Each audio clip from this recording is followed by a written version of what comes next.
Donnie Pangilinan, Bel Mariano Napo promote ang Binondo Tourism.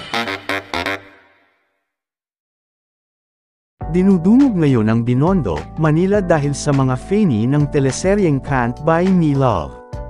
Uso kasi ngayon sa TikTok ang pagpunta sa Binondo para puntahan ang taping locations ng mga hindi makakalimutang eksena sa teleserye nina Donnie Pangilinan at Bel Mariano o mas kilala bilang Dunbel Love Team.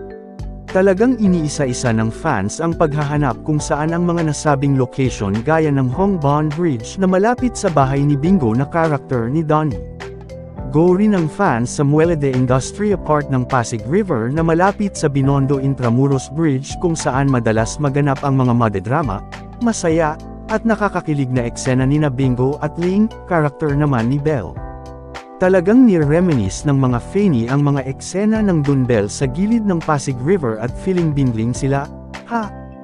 Bongga rin kasi ng creative team ng teleserye ni Direk May Cruz Alvier na talagang napapakita sa serye ang kagandahan ng Binondo at recently nga ay ang Atok, Benguet. Maski ang isa sa cast members ng serye na si Celeste Legazpi ay pinuri ang show na nagpapakita ng ganda ng ating bansa. I am so proud to be in this series. It takes time to show such beauty, our country, say niya sa kanyang Facebook post.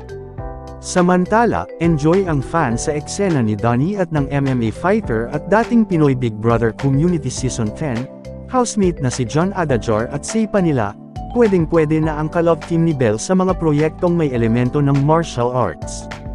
Hindi nga pala kami magtataka kung bigyan ng award ng City of Manila ang Dunbel, pati ang Can't Buy Me Love, dahil napo-promote nila ang tourism sa Binondo.